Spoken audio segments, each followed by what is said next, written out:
Hello मैनो भाई। हाय जय भाई, कैसे हो आप? बढ़िया बढ़िया, आप बताओ यार। बस मैंने सब बढ़िया। हाँ, क्या चल रहा है आजकल?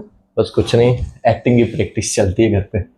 अच्छा, हाँ, यू आर हाँ। Doing acting right? हम्म। तो एक्टिंग कब अच्छा वैसे शुरू किया था आपने? मुझे 6 साल हो गए। 6 साल? हाँ। और तब उसके 1 साल बाद मैं मुंबई आया था, तो आपसे अच्छा। मुलाकात हुआ था आराम नगर में।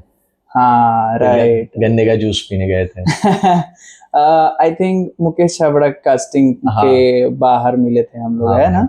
वहीं पे मिले थे। हाँ और आपके साथ एक और भाई थे, पंजाबी भाई थे कुछ। हाँ, हम दोनों या थे। यस यस, फिर हम याद लोग आया गए थे मुझे। मलाड में जेनेट कास्टिंग।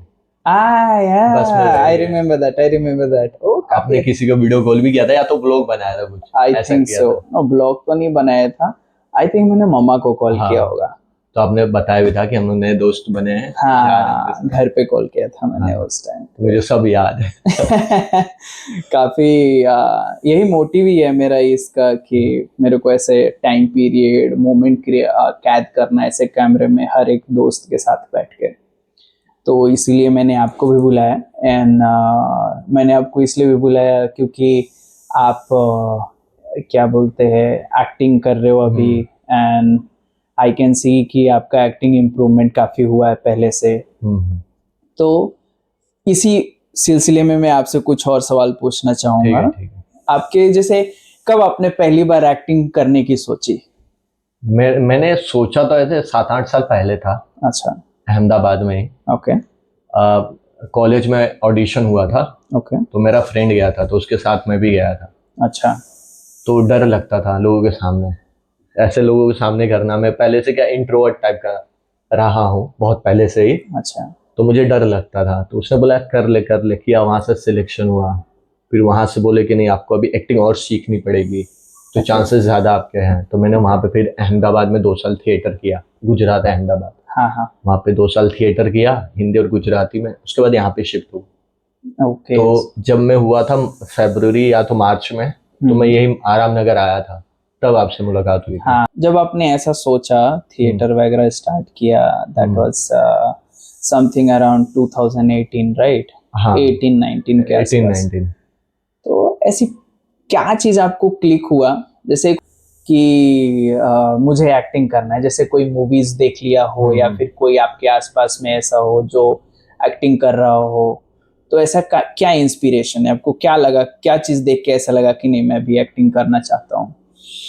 एक्टिंग में 2-3 चीज प्लस पॉइंट है मेरे नजरिए से। ओके पहला पॉइंट ये है कि हम समाज की जो बुराइयां हैं, सोसाइटी में जो भी गलत चीजें चल रही हैं, ओके उसको हम दिखा सकते हैं उनको। कि ओके। हम जैसे हम अगर रास्ते पे चल रहे हैं, टेढ़े मेढ़े होके चल रहे हैं, तो वो हमको अच्छा लगता है, लेकिन दूसरे की नजर से वो गंदा लगता है, हम दूसरों को डिस्टर्ब कर रहे होते हैं। तो वही हम फिल्म बना के या नाटक करके हम दिखाते हैं कि ये आप जो कर रहे हो वो ऐसा दिखता है।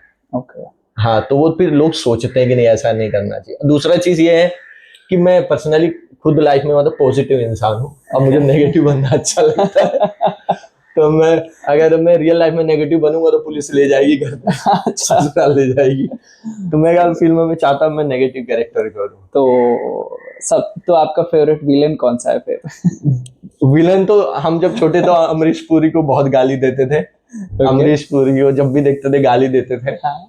तो मतलब अमरीश पुरी तो एवरग्रीन मेरे लिए। और क्योंकि वो उनका चेहरा भी वो ऐसा एकदम दिखाते थे कि नेगेटिव दिखते थे, वो अच्छा करते थे एज एन एक्टर, बहुत बढ़िया थे, पॉजिटिव बहुत अच्छा करते थे कैरेक्टर, लेकिन नेगेटिव में वो बहुत अच्छे दिखते थे। जैसे लोग देख के उनको गाली देते थे डायरेक्ट कि ये आ गया ये आ गया, तो वैसा मेरे को भी गाली सुनना है। तो समझ जाऊंगा कि एज एन एक्टर मैं सक्सेसफुल हो गया। हाँ, ठीक है। गाली दे लोग नेगेटिव सो कैरेक्टर। बेसिकली आपका फर्स्ट इंस्पिरेशन अगर कह सकते हैं तो मूवी में अमरीश पुरी सर रहे आपके। नाइस। नेगेटिव कैरेक्टर करने के लिए तो आपको बेसिकली ऐसा पॉजिटिव रोल या फिर एक्टर ऐसा नहीं चाहिए, mostly you are into villain role. Villain role, हाँ, लोग गालियां दें। अब रियल में तो नहीं कर सकते ना, बात वो है।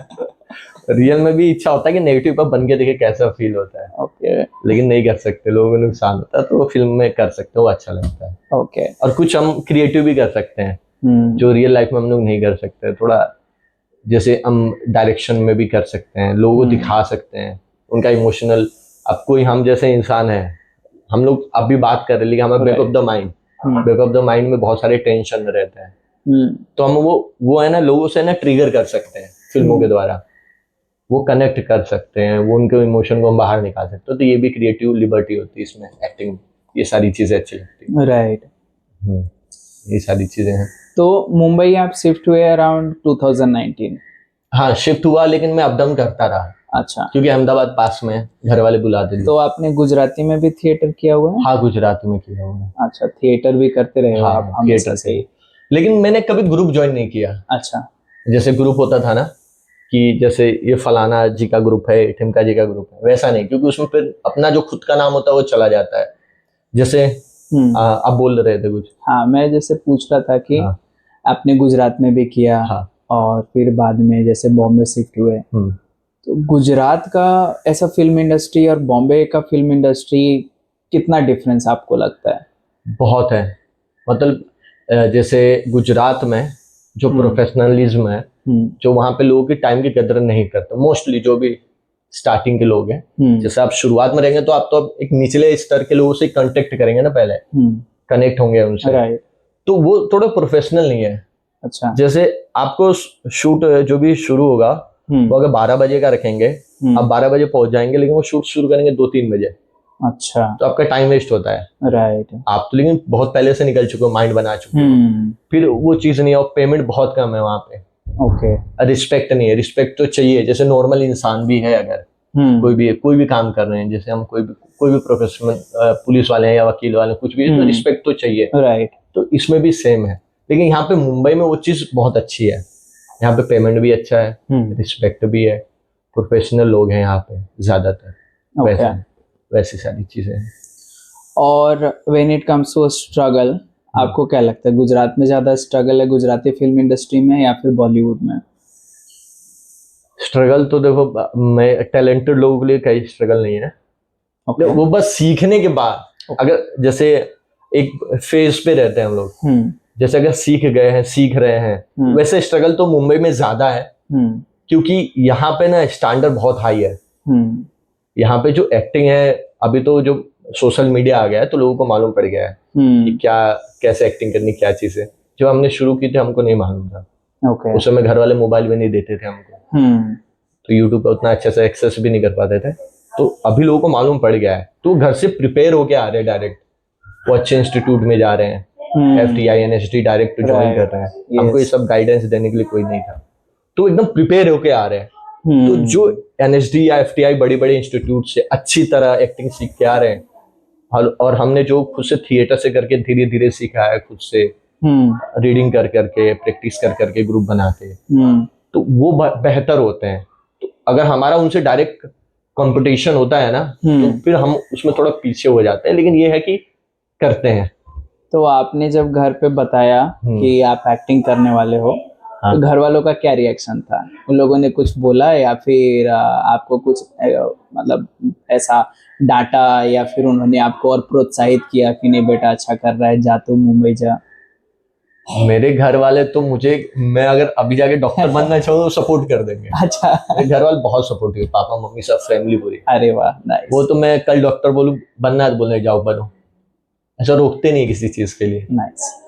वो बहुत सपोर्टिव है, लेकिन उन्होंने ये बताया कि वहां पे थोड़ा नेपोटिज्म जो पहले था, कि नेपोटिज्म है, जाओगे कंपटीशन ज्यादा होगा, टाइम वेस्ट होगा, एनर्जी जाएगी वहां पे, पहले चांस तुमको बहुत टाइम बाद मिलेगा, तुम्हारा टाइम वेस्ट होगा, 10-15 साल देना पड़ेगा इस इंडस्ट्री में, इधर कॉन्टेक्ट बनाने पड़ेंगे, कंटिन्यूस काम करना पड़ेगा खुद के ऊपर, लुक के ऊपर, पैसे भी साथ साथ में चाहिए यहाँ पे। डेफिनेटली। ठीक है, तो ये सारी चीजें उन्होंने पहले बता रखी थी मुझे कि ये सारी चीजें चाहिए आपको, मतलब कंपटीशन बहुत टफ है।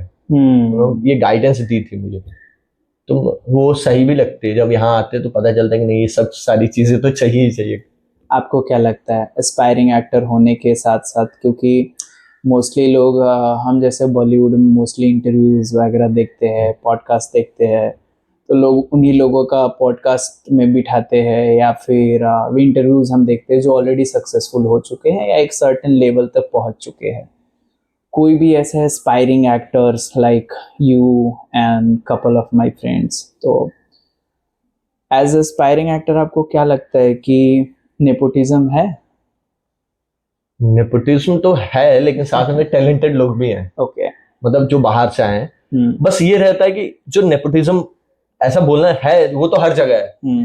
अगर कोई बिजनेसमैन है तो वो तो चाहते हैं कि उसका बच्चा भूखे ना रहे, ऑफ कोर्स, या भटके ना। यस, कोई भी नहीं चाहता। राइट। तो वो प्लस पॉइंट वो तो है, लेकिन हम लोग जैसे लोग हैं तो हमारा बस माइनस पॉइंट ये रहता है कि हमको गाइडेंस नहीं मिलता, हमको पहले भटकना पड़ता है। सही इंसान कहाँ है, उनको जो स्टार के बच्चे हैं उनको पहले से मालूम रहता है हमको कहाँ जाना है।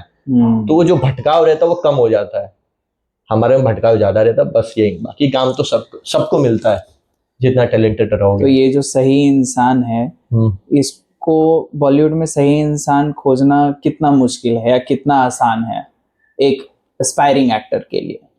अभी तो ये सब यूट्यूब हो गया है, इंस्टाग्राम है, तो सबसे अच्छा है कि आप कास्टिंग डायरेक्टर को रीच आउट कर सकते हो। इंस्टाग्राम पे फॉलो करो, उनके रिक्वायरमेंट्स आते हैं, उनको मेल करो, कंटिन्यूस करते रहो। वो आपके लुक के हिसाब से कुछ भी आता है ऑडिशन, तो उसके हिसाब से तुरंत भेज देते रहो, सेंड करते रहो, रिवर्ट करते रहो। तो क्या रिप्लाई आता है किसी कास्टिंग डायरेक्टर से? लुक जाएगा तो आता है रिप्लाई, लुक के हिसाब से, क्योंकि मुंबई में लाखों एक्टर है, हर एक कैरेक्टर है, राइट। हर एक एज ग्रुप में 10-10, 20-20 हजार लोग हैं एक ही कैरेक्टर के लिए। तो सब लुक के हिसाब से, प्रॉपर लुक के हिसाब से भेजते हैं। उसके हिसाब से ही अगर आपका ऑडिशन आता है तो बहुत सारे एक्टर लेट भी भेजते हैं, किसी काम में बिजी हो तो लेट भेजते हैं। जो पहले भेजते हैं उनको प्रायोरिटी पहले देते हैं कास्टिंग डायरेक्टर, वैसा है उनका। ऐसा मानना है कास्टिंग डायरेक्टर का कि जो पहले भेज रहा है वो सीरियस है, राइट, एक्टिंग को लेकर। और जो लेट भेज रहा है वो थोड़ा या तो बिजी होगा या तो लेजी होगा, ऐसा ही करता है। सो आप पहले से ही ऑडिशन बना के रखते हैं या फिर कास्टिंग डायरेक्टर्स के रिक्वायरमेंट के हिसाब से अलग अलग ऑडिशन वगैरह बनाना पड़ता है? आपने जो बोला दोनों बात, अच्छा। एक तो खुद से भी रेडी करते हैं, ओके, और दूसरा वो स्क्रिप्ट भी भेजते हैं। ओके। वो ऑडिशन आपका पहले मंगाते हैं देखने के लिए कि आप कितने लेवल पे हो। ओके। उनको लगता है कि नहीं ये कुछ कर सकता है या कर सकती है, तब उसको ऑडिशन के लिए स्क्रिप्ट भेजते हैं। ओके। उनको लगता है कि नहीं ये कुछ नहीं मालूम है, बेसिक है, अभी नहीं करा सकते, तो बस ऑडिशन देख के वो रहने देते, बोलते ठीक है आपको अगली बार बुलाएंगे या भेजेंगे, वैसा रहता है। बट फिर कॉल मैसेज कुछ नहीं आता है? नहीं, फिर नहीं आता। ओके। फिर स्ट्रगल करते रहे। फिर दूसरा कास्टिंग डायरेक्टर्स, दूसरा प्रोडक्शन हाउस एंड ऑल, घूमता रहो, सब कांटेक्ट बना के रखना पड़ेगा। तो आपका अभी का रूटीन कैसा है, लाइक डेली रूटीन कैसा होता है? मैं सुबह उठता हूँ 7 बजे, वॉइस की एक्सरसाइज, ओके, ठीक है, जिसमें बेस, जैसे पेट से डायफ्रामिक ब्रीथिंग बोलते हैं, जैसे पेट से ब्रीथिंग करते हैं। फिर हमारे जो पांच रेजोनेटर होते हैं, पेट, छाती, गला, नाक, सर, ये एक्टिंग में आते हैं। ये सबको एक्टिवेट करना पड़ता है। ओके, हाँ, और इनके पिच होते हैं, वोकल एक्सरसाइजेस। हाँ, ये सारी चीजें बहुत डीप में, बहुत सारी चीजें, वो वोकल एक्सरसाइजेस। फिर उसके बाद डिक्शन के लिए रीडिंग करना पड़ता है। ओके। लेकिन एक चीज नोटिस की है कि जब हम देख के रीडिंग करते हैं ना तो बहुत अच्छे से पढ़ते हैं, लेकिन जब बात करते हैं ना कम्युनिकेशन के द्वारा, तो हमारे सारे जो मसल मेमोरी है सारे एक साथ यूज होते हैं, तो वो हार्ड होता है थोड़ा। तो कोशिश यही रहती है कि जितना हो सके बातें करें अननोन लोगों से, तो हमारे क्या माइंड पूरा कैलकुलेटेड रहता है, वो करते हैं, उसकी भी प्रैक्टिस होती है। फिर स्क्रिप्ट ले लेते हैं, कोई थिएटर प्ले है, थिएटर का प्ले स्क्रिप्ट है, उसमें से मोनोलॉग उठाया 5-6 लाइन का या 10 लाइन का, उसको याद किया, ऑडिशन बनाया, उसको अलग अलग तरीके से बनाया, जैसे ताकि हमको पता चले कि हम सही कौन सा कर रहे हैं। और 2-3 लोगों से दोस्त है उनको भेजा, उन्होंने जो बनाया वैसा देखते हैं कि उन्होंने क्या अलग किया, हमने क्या अलग किया, ये होता है। फिर शाम को फिर मूवी देखते हैं, हॉलीवुड के मोस्टली अच्छे अच्छे एक्टर है, जैसे डेनियल डे लुइस हैं, ये मतलब अच्छे बहुत है, मेथड एक्टर है, बहुत बढ़िया है। फिर अल्पचिनो है, फिर और भी बहुत सारे एक्टर। सो हॉलीवुड फेवरेट एक्टर कौन है आपका? आई मीन जिनको देख के आपको ऐसा लगता हो कि he is doing damn good and I want to be like that? Daniel Day Lewis. Daniel Day Lewis, हाँ, ओके। उनकी मूवी जैसे उन्होंने लिंकन की है, अच्छा, और गैंग्स ऑफ न्यूयॉर्क, आपको वही क्यों पसंद है? वो जब करते हैं ना, मैंने जब उनकी मूवी, जब मैं नहीं जानता था कि ये डेनियल डे लुइस एक्टर है, मैंने as a movie as an actor देखी थी, तो उनको देखा था ना जब, तो एक होता है, जैसे मैंने बताया था अमरीश पुरी नेगेटिव कैरेक्टर मेरे को, वो बहुत अच्छा, वो हमारे जैसे बॉलीवुड में राजकुमार राव है, ठीक है, बहुत अच्छे मेथड एक्टर, और सर इरफान सर भी हैं, लेकिन राजकुमार राव एकदम काम करते हैं, एकदम मतलब वॉइस पे काम करते हैं, ब्रीथिंग पे काम करते हैं। वैसे हॉलीवुड में वो बहुत सारे एक्टर है और भी लोग, लेकिन डेनियल डे लुइस है, उनकी मूवी देखना आप, ये लिंकन, गैंग्स ऑफ न्यूयॉर्क, ये देखना, उसमें पिच पे काम किए हैं। पिच पे काम बहुत कम लोग करते हैं, और वो 4-4 साल 3-3 साल देते हैं एक मूवी को। मतलब इतना डीप देखने के लिए बहुत वो तो deep। मुझे लगता है कि एक एक्टर ही समझ पाएगा। मैं अगर अपने नजरिए से देखूंगा तो मेरे लिए वो सिर्फ एक फिल्म होगा, और मे भी एक स्टोरी होगा। बट जैसा कि आपने ये बताया, this is really good point. तो जब आप मूवीज देखते हो तो मूवीज में मोस्टली एक्टर्स में क्या देखते हो आप? जैसे मान के चलो बजरंगी भाईजान है, तो बजरंगी भाईजान में अगर मैं सिर्फ बजरंगी भाईजान देख रहा हूँ तो मुझे उस मूवी की सिर्फ और सिर्फ दिखेगी स्टोरी, एक्टिंग, और अगर क्योंकि अभी मैं ऑलरेडी बॉलीवुड में काफ़ी लोगों से मिल चुका हूँ, जानता हूँ, तो उसमें मैं मैक्स टू मैक्स देख सकता हूँ कि सिनेमाटोग्राफी कैसा किया गया है, और बैकग्राउंड कैसे यूज़ किया गया है, स्क्रिप्ट राइटिंग, ये सब चीज़ मैं एनालाइज कर पाऊंगा। बट अपार्ट फ्रॉम दिस आप क्या एनालाइज करते हो? मैं वैसे एक्टर्स में मैं मोस्टली बॉलीवुड में ज्यादा नहीं देखता मूवी। ओके, मान के चलो same thing applies on Hollywood. हाँ, हॉलीवुड में जब देखते हैं ना, तो एक्टर को देखते हैं तो पहले तो मैं कोशिश करता हूँ उसका स्क्रिप्ट कहीं ऑनलाइन मिल जाए। ओके, मोस्टली के मिल जाते हैं। तो जैसे देयर विल बी ब्लड है, डेनियल डे लुइस का, उसका स्क्रिप्ट है, वो बहुत आइकॉनिक सीन है। स्क्रिप्ट में लिखा होता है जैसा, तो मैं पहले पढ़ता हूँ, ठीक है, पढ़ता हूँ, मैं सोचता हूँ मैं अपने हिसाब से कितना करूँ, तो मैं वैसा करता हूँ, उसका वीडियो बनाता हूँ, ओके, ठीक है, फिर जाके मैं पहली बार जाके मूवी देखता हूँ, फिर स्क्रिप्ट रीडिंग की मूवी देखता हूँ, तब देखता हूँ भाई उन्होंने तो जितना एक नॉर्मल इंसान सोच सकता है उससे ज्यादा अलग ही किया है, सरप्राइज कर देते हैं कि ये भी हो सकता है एक्टिंग में। जैसे हमको लगता है कि हम ये ग्लास, ये जो बोतल है, ये ग्लास है, इसको हम ऐसे उठा सकते हैं, लेकिन वो उठाएंगे कुछ अलग से, ऐसे उठा के एकदम कुछ अलग ही स्वैग में उठाएंगे कैरेक्टर के हिसाब से। समझा मैं। तो अलग ही कुछ नुआंस होते हैं, एक अलग ही कुछ रहता है, बहुत डीप प्रैक्टिस करते हैं। तो ये भी देखते हैं, फिर वो पोज क्यों ले रहे हैं। और वो मैंने एक चीज और नोटिस की एज एन एक्टर, जैसे हमको स्क्रिप्ट तो याद रहती है कि हमको इसके बाद ये बोलना है, लेकिन डेनियल डे लुइस का देयर विल बी ब्लड में एक सीन है, उसमें डायलॉग बोल रहे हैं, लेकिन वो ऐसा लग रहा है कि उनको मालूम ही नहीं कि आगे क्या बोलना है, लेकिन वो फिर भी बोल रहे हैं। वो लग रहा है कि हाँ वो उसी समय बोल रहे हैं, लेकिन वो तो तैयारी के, उनको स्क्रिप्ट तो पूरी याद है, डायलॉग्स याद है सब, लेकिन वो जब करते हैं ना तो लगता है कि नहीं वो उसी टाइम ही निकल रहा है। ओके, वहां पे सीन है, तो ये सारी चीजें नोटिस करते हैं कि मतलब प्रिटेंडेड, मतलब कि आपको मालूम नहीं है कि आगे क्या होने वाला है, ये आपको मालूम रहता है। लेकिन अगर आपको मोस्टली जैसे अभी जॉब चाहिए या फिर काम चाहिए तो आप बॉलीवुड में देख रहे हो, राइट? हाँ।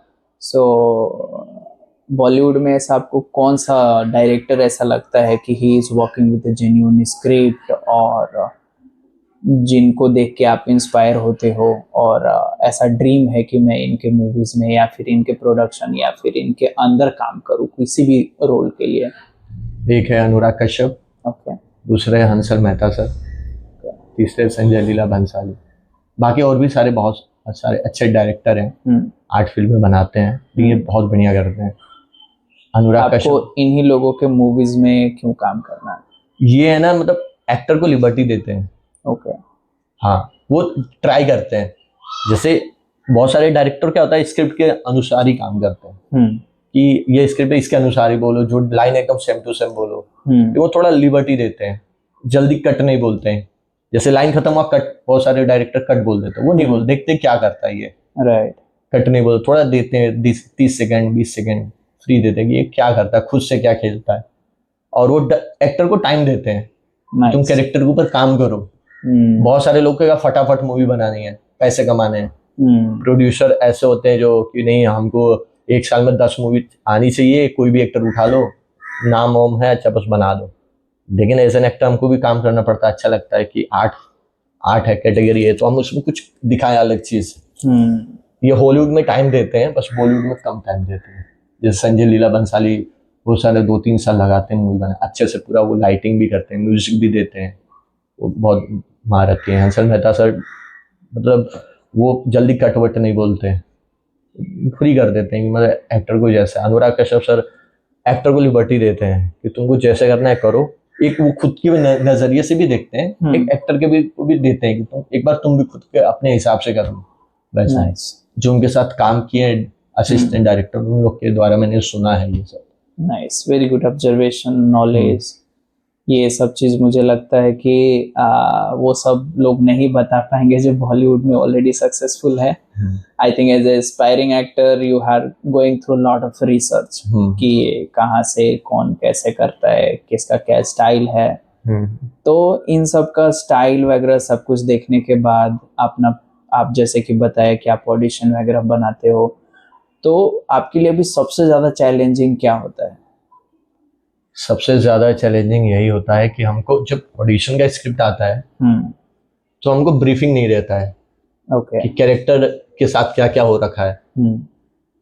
अगर जैसे ये कांच का ग्लास है, अगर मेरे को ये नहीं बताया गया कि इस कांच का ग्लास के साथ मेरे साथ इसका मेमोरी क्या है, हो सकता है कि मेरे कोई रिलेटिव, जैसे मैं कैरेक्टर हूँ कोई, मेरे रिलेटिव का मर्डर इसी कांच के ग्लास को तोड़ के किसी ने गला काटा हो, अगर वैसा मेरा मेमोरी है तो मैं इस कांच को ग्लास को देख कर सोचूंगा पहले, तो मेरे को वो मेमोरी आएगा। ठीक है, तो मैं थोड़ा एक मैं उस सेंस में जाऊंगा कि यार ऐसे ऐसे मेरे रिलेटिव का मर्डर हुआ था।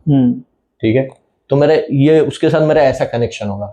या तो हो सकता है कि किसी या तो दूसरा कैरेक्टर हो जिसमें कोई लड़की हो, गर्लफ्रेंड हो या वाइफ हो, उन दोनों का जो कनेक्शन बिल्ड हुआ पहले बार इसी किसी कांच के ग्लास से हो, इसके अंदर ही शैंपेन दिया हो तो उससे बिल्डअप हो, तो वो एक रोमांटिक जो हमारा एक लव बिल्डअप वाला सीन हो वो उस मेमोरी में चला जाए। तो दोनों अलग अलग ही हैं लेकिन बिल्डअप अलग होता है। राइट, इसके ग्लास के साथ आपको अगर स्क्रिप्ट जैसे कि आता है इसके लिए ऑडिशन वगैरह के लिए, तो आप चाहते हो कि उसमें थोड़ा और डिटेलिंग में बताए कि बिहाइंड द सीन क्या है, उसका थॉट प्रोसेस क्या है, बिल्डअप क्या है, केमिस्ट्री क्या है, जो जो चीज यूज कर रहे हैं, जो कैरेक्टर है उनके साथ क्या है, ये बंदा मतलब जो कैरेक्टर दिए हैं वो उसका क्या है, हिस्ट्री क्या है, उसने पढ़ा लिखा कितना है, कहाँ से है। वो मतलब बोल तो देते कि चोर का ऑडिशन बना के भेजो, लेकिन वो ये नहीं बताते कौन सा चोर है। जैसे वो चोर हो सकता है कि महाचोर हो, लोगों को करोड़ों ठगता, या तो वो चोर पहली बार चोरी करने गया हो, या फिर बहुत कोई मजबूरी में हो, एक टाइम के खाने के लिए चोरी कर रहा हो, या हो सकता है कि वो पीएमओ ऑफिस में चोरी करने गया हो, वैसा चोर हो। तो सारे चोर अलग अलग होते हैं। लेकिन इतनी डिटेलिंग नहीं वो नहीं देते, बस बोलते चोर है। अच्छा, अब वो जब पूछते हैं तो उनके पास टाइम नहीं होता है, उनको तो 1000 फटाफट कैरेक्टर मंगाने होते हैं। तो अगर ऐसे सिचुएशन में आप अगर ऑडिशन बना के भेजते हो एंड अगर आप सिलेक्ट हो जाते हो तो आपका क्या रिएक्शन होता है? हो गया शौक है, पहले तो भरोसा नहीं होता है। जैसे मैंने ऑडिशन बनाया था तो मोस्टली क्या होता है, एक तो भरोसा रहता है कि हो जाएगा, लेकिन कभी भी हमारा जो होता है गट फीलिंग होती है, इंस्टिंक्ट होता है कि हम अपने हिसाब से भेजेंगे। जब ब्रीफिंग नहीं आती तो अपने हिसाब से भेजते हैं। तो जब भेजते हैं तो ऐसे रिएक्शन होता है कि सच में हो रहे हैं, शॉर्टलिस्ट हो गए, लॉक हो गए। तो पहले तो लगता है कि नहीं शायद फ्रॉड भी होते हैं, कभी कभी ऐसा आता है। अच्छा, मोस्टली क्योंकि जब हमने शुरुआत की तो जो भटकने का बात किया था वो भटकने में ये फ्रॉड वाले पहले आते थे। तो हमको दिमाग में ये रहता है कि नहीं ये बंदा तो सही लग रहा है, ये अच्छा लग रहा है, फ्रॉड तो नहीं है। फिर बाद में एक दिन पहले पैसे ना मांग ले या बहाना ना मार दे, क्योंकि शूटिंग में जब तक वो टीवी पे नहीं आ जाता ना तब तक नहीं मान सकते कि हो गया। क्योंकि बहुत सारे लोग, मैं बहुत सारे एड्स में, जैसे बहुत सारे एड्स में लॉक हुआ हूँ, ठीक है, लेकिन डेट आगे बढ़ बढ़ के पोस्टपोन हो जाता है, कई प्रोड्यूसर का स्क्रिप्ट के हिसाब से चेंज हो जाता है माइंड। तो जब तक शूट भी हो जाता है, लेकिन जब तक टीवी पे ना दिख जाए या मोबाइल में ना दिख जाए, कहीं दिख ना जाए, प्रिंट शूट में ना दिख जाए, तब तक नहीं मान सकते कि वो हुआ, या उसके बारे में बात ही नहीं कर सकते। ऐसा होता है। तो ये सारा होता है, लेकिन सरप्राइज भी होता है। शौक भी लगता है कि सच है कि झूठा है। समझा। हाँ मतलब एक एक मतलब न्यूट्रल हो जाते हैं, उसमें कोई थॉट नहीं आता, लगता है कि यार सच हो। और जब रिजेक्ट होते हो तो कैसे हैंडल करते हो? बोले सही है चलने दो क्या, ये तो आदत है, रिजेक्शन का तो आदत है। अच्छा, रिजेक्शन का तो बहुत आदत है। तो कैसे हैंडल करते हो आप इसको? कुछ नहीं, बस यही है कि इतना इतना काम करते हैं खुद के ऊपर कि पता है कि किसी अच्छे डायरेक्टर के नजर में आ जाए या अच्छे एक्टर के नजर में आ जाए तो वो इतना तो समझ सकता है कि नहीं इसके अंदर पोटेंशियल तो है, इससे करवाएंगे तो हो जाएगा, भले होता है। क्योंकि भीड़ इतनी सारी है ना, भीड़ इतना है, सारे अच्छे एक्टर है, कोई खराब एक्टर नहीं है, सारे अच्छे एक्टर है। उनमें से हर किसी का एक जॉनर होता है, जॉनरा होता है। जैसे कोई कॉमेडी बड़ा अच्छे से कर लेता है, कुछ सस्पेंस में अच्छे से कर लेता है। तो सारे एक्टर की एक होती है, जैसे शाहरुख खान को रोमांस का बोलते हैं, वो तो अच्छे एक्टर हैं ही, लेकिन रोमांस का बोलते हैं। फिर अपने रणवीर सिंह है, वो वर्सेटाइल एक्टर है, वो बहुत सारे कैरेक्टर अच्छे से कर लेते हैं। राजकुमार राव तो मेथड एक्टर, बहुत बढ़िया, उनकी बात ही लगी। इरफान सर का अलग ही है, आंखों से एक्टिंग करते हैं। तो उन सबको टाइम लगता है आगे आने में, वो प्रूव करना पड़ता है खुद को बार बार बार बार। ऐसा ही। आपने लास्ट टाइम कब शूट किया? मैंने लास्ट टाइम किया था अभी 6 महीने पहले किया है। वो गुजरात का एक कमर्शियल एड है, उसके लिए गया था। अच्छा, अहमदाबाद में। अच्छा। लेकिन जब तक टीवी पे आ नहीं जाता तब तक कोई मतलब होता नहीं। मैंने बहुत सारा इधर ही किया है, मैंने मुंबई में ही लोग भी हुआ बहुत सारे एड में। ओके। 3-4 एड में लोग हुआ हूँ, डेट आ गया, मेजरमेंट मांग लेते हैं। वो पूरा ईपी होता है ना, जो एग्जीक्यूटिव प्रोड्यूसर, उनका कॉल शीट आ जाता है कि सर इतने इतने डेट को आप ब्लॉक रखना, आपका डेट शूट है। फिर पता चलता है बाद में पोस्टपोन्ड हो जाता है। तो इन सब सिलसिले में कभी कास्टिंग काउच, कहते हैं लोग कि कास्टिंग काउच के भी शिकार होते हैं, मेल हो फीमेल हो, या फिर फ्रॉड के भी हो जाते हैं। तो कभी आपने ऐसा पर्सनल लेवल पे झेला कास्टिंग काउच? झेला तो नहीं, शुरुआत हो रही थी, मैंने रोक दिया। ओके। एक ऑफिस में गया था, वो सर थे, तो वो ट्राई कर रहे थे, तो मैंने मना कर दिया, मैंने कि नहीं सर ऐसा नहीं। वो फिर फोटो मंगा रहे थे, बोले अपनी जिम वाली बॉडी वाली फोटो भेजो, ये सब। तो मैंने मना कर दिया कि नहीं सर, सब इंटरेस्ट नहीं। और फ्रॉड वाली बात है तो समझ में आ ही जाता है कि पैसा दे के काम तो करना ही नहीं है। जबकि उल्टा पैसा मिलता है हमको, तो पैसा 1 रुपया भी नहीं देता कहीं, किसी भी चीज का, ना आर्टिस्ट कार्ड का, ना किसी चीज का भी नहीं, सिक्योरिटी का भी नहीं। लोग ऐसे मतलब स्कैम करते हैं कि सिक्योरिटी कर दो, आप आओगे कि नहीं शूट के दिन। इस सारी बातों पे रहता है, लेकिन नहीं होता, नहीं देते पैसे। जो नए लोग होते वही देते हैं, नए लोग फंस जाते हैं इस मामले में। सही है। मतलब इतने टाइम तक ये कास्टिंग डायरेक्टर्स और इधर उधर घूमने का एक फायदा तो होता है कि चलो यू ऑलरेडी नो कि कहाँ पे आपको इन्वेस्ट करना है और कहाँ पे आपको सीधे बैक ऑफ मारना है। सही बात है ना? आपको भी इंटरेस्ट तो होगा ना एक्टिंग में? एक्टिंग में अभी तक तो नहीं है। क्यों? मतलब होना चाहिए, आप मतलब आपका अच्छा है, मतलब कॉन्फिडेंस तो चाहिए एक्टिंग में। कॉन्फिडेंस पता नहीं, अभी उतना तो कभी सोचा नहीं एक्टिंग का, तो बट मैं बैठ के ऐसे ऑडिशन नहीं बना सकता। अच्छा। और काफी सारी चीजें हैं, टाइम का बहुत कमी होता है। I am already a coach, you already know that. तो कोचिंग में भी ऑनलाइन क्लासेस होता है, प्लस में मैं जॉब भी कर रहा हूँ अभी, तो मुश्किल होता है ऑडिशन के लिए टाइम निकालना। और आप लोगों से जब स्ट्रगल सुनता हूँ तो ऐसा लगता है ठीक हो भाई। बढ़िया। क्योंकि मेन चीज होता है ना, फाइनेंस मैनेज करना बॉम्बे में, आपको पता है कितना डिफिकल्ट है। ठीक है, even though I am working, अभी मेरे लिए पैसे कमाने के बावजूद भी मतलब हर महीने में पैसे सेव करना बहुत मुश्किल होता है, इतना एक्सपेंसेस वगैरह है यहाँ पे। तो आप फाइनेंसेस वगैरह कैसे मैनेज करते हो? Are you doing some side hustle? हाँ, मैंने शुरुआत में यहाँ पे आया था। अभी मैं बताऊँ, मेरा किस्तों में आना जाना रहता है, EMI पे आता जाता रहता हूँ। पास में ही है अहमदाबाद। हाँ, ठीक है।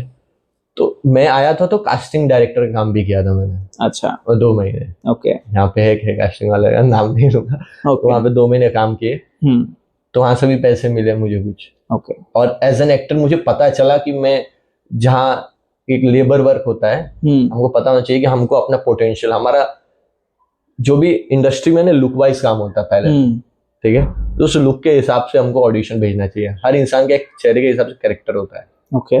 उस कैरेक्टर के हिसाब से ऑडिशन भेजोगे तो आपको क्लियर थॉट रहेगा कि कहाँ भेजना है, कहाँ अप्लाई करना है। ओके।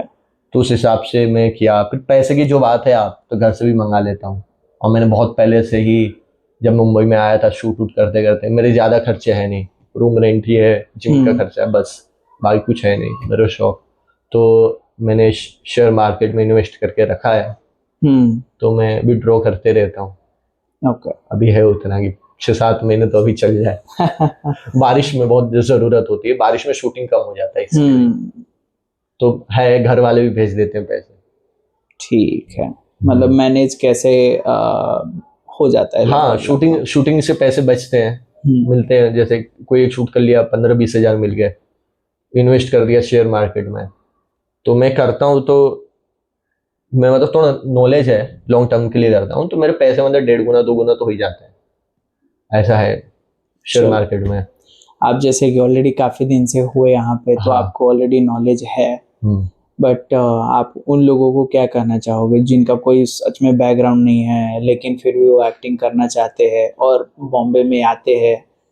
तो जैसे कि पहले मैं भी ना काफ़ी लोगों के साथ यहाँ पे रूममेट के साथ रह चुका हूँ, उसमें से काफ़ी लोग एक्टर रहते हैं, आते हैं 2 महीना एक्टिंग करते हैं बॉम्बे में, उनको लगता है कि नहीं हो पाएगा, फाइनेंस वगैरह मैनेज नहीं हो पाता है, फैमिली वाले सपोर्ट नहीं कर पाते हैं, और वो फिर वापस से घर भाग जाते हैं, या फिर उनको यहाँ पे स्कैम या फिर कास्टिंग काउच का शिकार हो जाते हैं, तो वो काफ़ी डीमोटिवेटेड होकर वापस घर पे चले जाते हैं।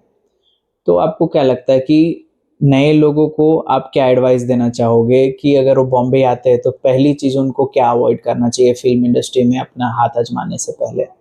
पहले बात तो एक्टिंग सीखो। और कोई बोलेगा कि मैं आपका करा दूंगा, तो ये तो सबसे बड़ा झूठा वचन है कि मैं आपका करा दूंगा। कोई किसी का कुछ नहीं कराता है, खुद से करना पड़ेगा। और सबसे बढ़िया है, मैं तो ये बोलूंगा, कैमरा एक्टिंग सीखो। ओके। थिएटर वेटर करना है तो करो, आपके पास समय है तो।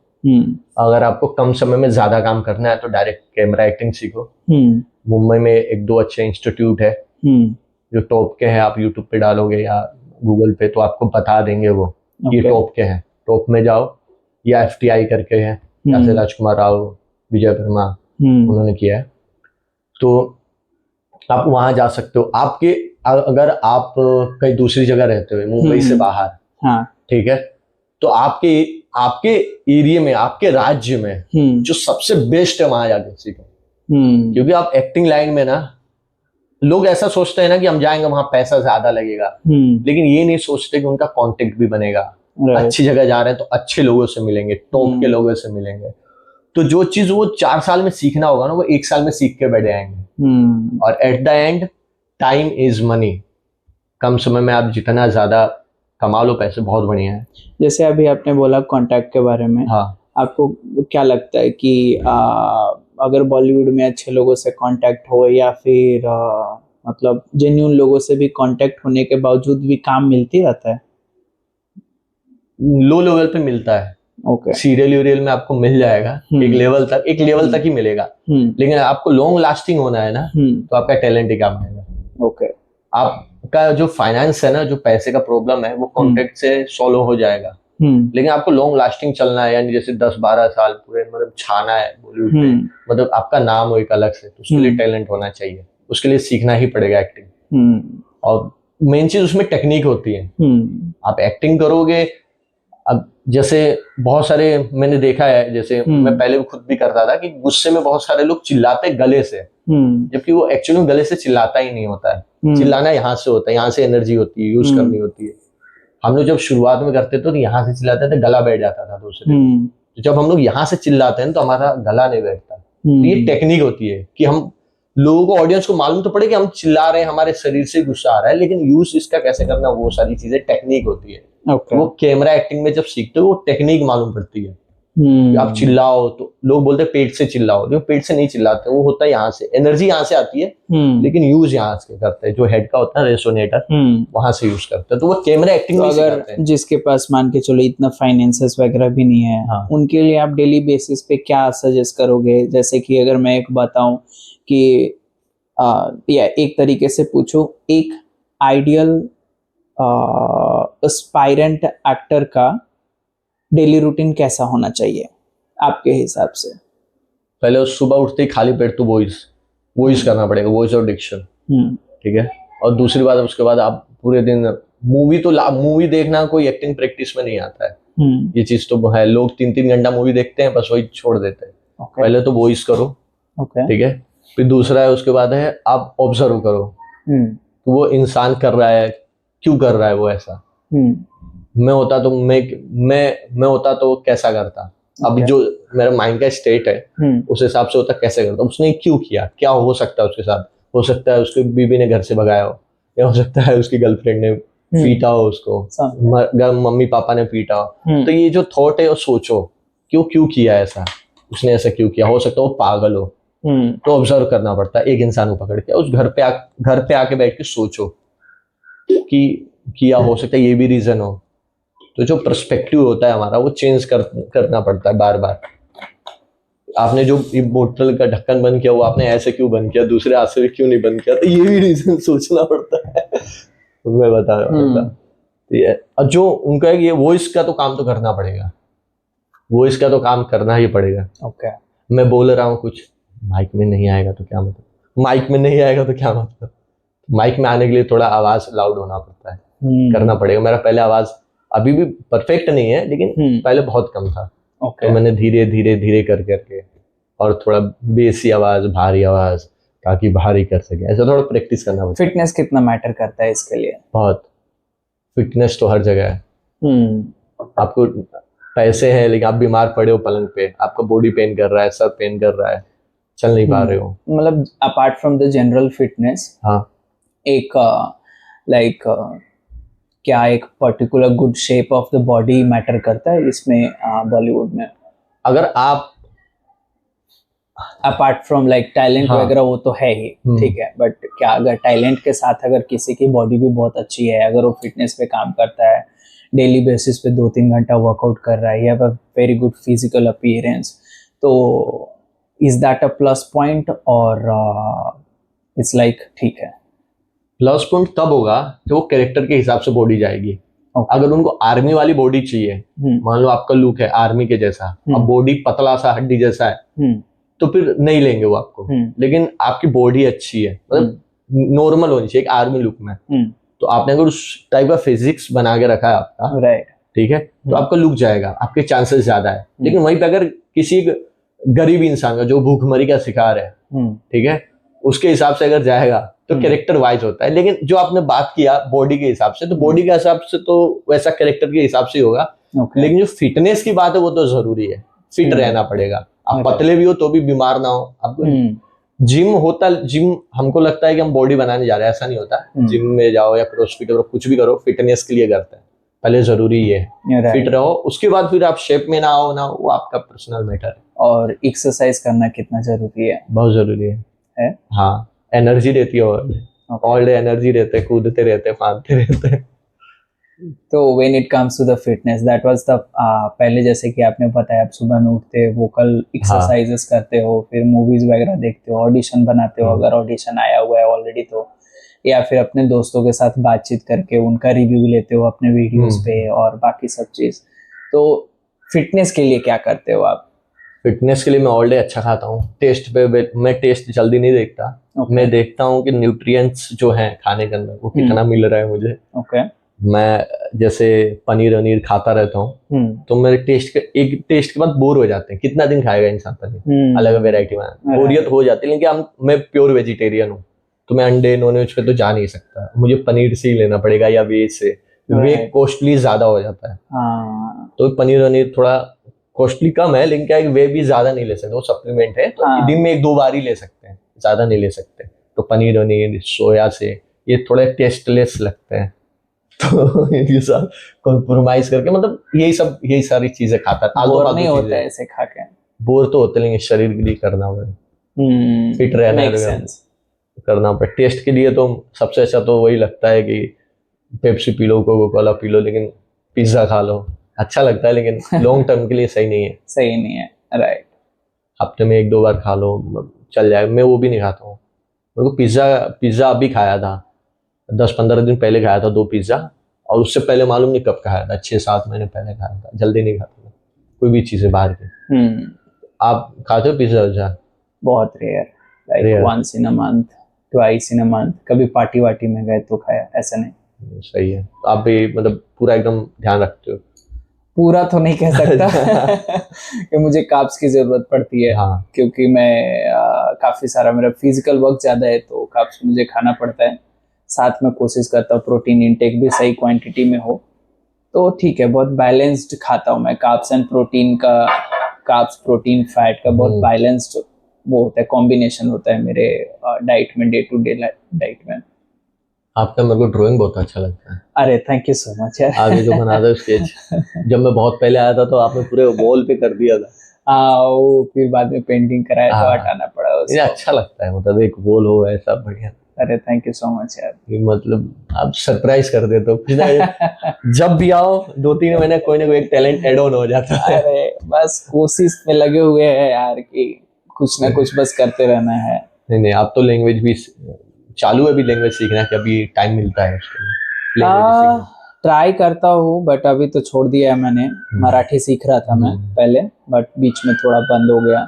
अभी सोच रहा हूँ कि उसको पूरा कंप्लीट करूँ मराठी में। नहीं नहीं, बढ़िया। थोड़ा बहुत आता है बोलने, पंजाबी भी बोल लेता हूँ, वो भी थोड़ा बहुत ही है। पहले जब जलंधर में था तो अच्छे से बोल पाता था, अभी यहाँ पे आने के बाद वो फ्लो पूरा टूट गया, अभी बात करने को है नहीं, तो थोड़ा बहुत दिमाग से भी इधर उधर जाता है। आप देखो पीटी तो देते ही हो, हम्म। उसमें क्या मेरे को एडवाइस दोगे खाने के लिए, ताकि मेरा कुछ गाइडेंस दे दो मेरे को। मैं तो जो प्योर वेजिटेरियन हूँ, प्योर वेजिटेरियन के लिए आप क्या एडवाइस करोगे खाने में? आप जिस हिसाब से खाना बता रहे हो, आई थिंक आप काफी अच्छे से खा रहे हो, क्योंकि आप एक्सरसाइज भी नहीं कर रहे हो। उसके बावजूद भी 4 साल पहले जैसे मैंने आपको देखा था, आज भी ऑलमोस्ट उसी शेप में हो। इसका मतलब आप बहुत अच्छे ट्रैक पे हो, बहुत अच्छा खाना पीना खा रहे हो। सेम इसी तरीके से कैरी फॉरवर्ड करते रहो। एट द सेम टाइम अगर आप एड ऑन कर सकते हो तो थोड़ा बहुत एक्सरसाइज ऐड करो। लाइक घर पे योगा वगैरह तो आदमी करता ही है, I hope you are doing already, but apart from that देखो, अगर कहीं पे जिम ज्वाइन कर सकते हो तो अपने बजट के हिसाब से वो काफ़ी हेल्पफुल होता है। क्योंकि थोड़ा बहुत जैसे अगर आप वेट वगैरह उठाओगे तो आपका मसल बिल्डिंग भी अगर थोड़ा थोड़ा भी होता है ना, तो अच्छा रहेगा, बॉडी शेप के लिए अच्छा है। एट द सेम टाइम यहाँ पे क्या है कि लाइफ स्टाइल इतना सीडेंट्री है, दिन भर बैठे बैठे आप घर पे प्रैक्टिस कर रहे हो, एक्टिंग की प्रैक्टिस कर रहे हो, वीडियोस बना रहे हो, तो उसमें फिजिकल वर्क बहुत कम हो जाता है। सही। तो ओवर द टाइम, जैसे कि आपने बताया, वर्कआउट करने से एनर्जी बनी रहती है, तो वो एनर्जी अगर आप वर्कआउट नहीं करोगे बहुत लंबे टाइम तक, तो एनर्जी धीरे धीरे धीरे धीरे डाउन होते चला जाएगा, और उसका इफेक्ट आपके ओवरऑल लाइफ स्टाइल पे पड़ेगा, आपका स्किन पे पड़ेगा, बोन डेंसिटी पे पड़ेगा। तो एक्सरसाइज फ्रीक्वेंट बेसिस पे at least 5 days in a week, अगर 5 days बहुत ज़्यादा हो रहा है तो थ्राइस अ वीक तो करो एटलीस्ट। सही है। That's very important. तो बॉडी वेट एक्सरसाइज भी कर सकते हैं ना, जैसे नॉर्मल? हाँ, बॉडी वेट एक्सरसाइज भी कर सकते हो, बट वही है ना कि एक कंसिस्टेंसी रखना घर पे वर्कआउट करके बहुत मुश्किल होता है। किसी दिन आप उठे, ऐसा लगा अरे यार कितना अच्छा बारिश हो रहा है, सो जाता हूँ थोड़ा देर और। बट अगर कहीं पे आपने जिम का मेंबरशिप लिया हुआ है तो आपको पता है कि यार मैंने वहाँ पे ऑलरेडी जिम का मेंबरशिप पे किया है, एंड वहाँ पे हो सकता है कि 2-4 लोग आपके मित्र बन गए, तो वहाँ पे जाओगे, उनको वो भी रहेगा, उनको हो सकता है कितनी अच्छी दोस्ती हो गई कि वो आपको मैसेज कर दे, अरे मानव कब आ रहा है कि नहीं, आज आ रहा है। तो एक जो किक मिलता है ना, वो एक जिम में जाके या क्रॉसफिट बॉक्स में जाके, या फिर अगर फिटनेस सेंटर ज्वाइन करते हो, उसका एक अलग किक मिलता है। घर पे कंसिस्टेंसी करना बहुत मुश्किल हो जाता है। सही करो, पैसा वसूल करने का भी रहता है। एग्जैक्टली। पैसा वसूल भी गुजराती हो तो ऑब्वियसली वो तो सबसे पहले पैसा वसूल तो करना पड़ेगा 1 साल के बाद लिए। गुजराती हो तो बल्कि खाना वाना खाया ना, कब पहले पैसे वसूल के आओ। सही बात है, जाओ मशीन वशीन हिला के आओ। एग्जैक्टली। सही है। अच्छा लगा यार आपसे बात करके, मुझे भी बहुत अच्छा लगा आपकी जर्नी के बारे में जान के। मैंने कभी सोचा नहीं था कि एक जैसे एस्पायरिंग एक्टर का लाइफ इतना मोटिवेटेड या फिर इतना कह सकते हैं कि स्ट्रगलफुल होता है। बट आपकी लाइफ सुन के मुझे ऐसा लगा कि aspiring actors are the most positive कह सकते हैं कि थिंग्स इन बॉम्बे, सही है कि नहीं? हाँ, है? जो टिके हाँ? जो टिके वो मोस्ट पॉजिटिव। नहीं, बट ये चीज मैंने नोटिस किया है कि जो अभी एक्टर्स है जो अभी काम कर रहे हैं, बट फिर भी एक काम के बाद उनको दूसरा काम करने में बहुत मुश्किल हो रहा है, और अच्छे काम करने के बावजूद भी उनको अच्छे काम नहीं मिल रहा है, या फिर कोई नॉर्मल सा काम भी नहीं मिल रहा, फाइनेंशियल क्राइसिस में चले जाते हैं, बट फिर भी उनकी जो पॉजिटिविटी का जो लेवल होता है ना, वो इतना हाई होता है। आई salute that, thank you so much, I salute that man. क्योंकि पर्सनली बता रहा हूँ, अगर मेरे साथ अगर फाइनेंशियल क्राइसिस होता है, या फिर अगर मैं हर महीने में अगर मेरे पास एक सर्टेन अमाउंट नहीं आता है, अगर मैं खुद अर्न ना करूँ, ठीक है, आता है मतलब कि मैं खुद अर्न ना करूँ, तो मुझे ऐसा एंजाइटी हो जाएगा। हाँ। मुझे फिर ऐसा लगेगा कि मैं यहाँ पे क्यों हूँ, मैं सेल्फ डाउट में चला जाऊंगा। सही बात है। तो ये क्या आप लोगों के साथ भी होता है? सेल्फ डाउट तो होता है, डाउट तो होता है, लेकिन ये मालूम है कि हमने काम किया हुआ है। जब हम मार्केट में निकलते हैं ना, शुरुआत में ही होता था, जब शुरुआत के सालों में आए थे तो ये होता था, लेकिन जब मार्केट में निकले, नए लोगों से मिले, वो जो कर रहे हैं हम उनसे बेहतर कर रहे हैं, तो समझ में आ रहा है कि नहीं, हम लोग ग्रोथ कर रहे हैं। तो जब हमारे लाइफ में ग्रोथ होता है ना, भले थोड़ा ही हो या ज्यादा हो, तो एक वही खुद मोटिवेशन होता है पॉजिटिव माइंड के लिए। तो ग्रोथ हो रहा है तो उसी पे ही रहता है, और 1% डेली भी करेंगे तो साल का 365% होता है। तो वो बहुत बढ़िया हो जाता है फिर, ऐसा है।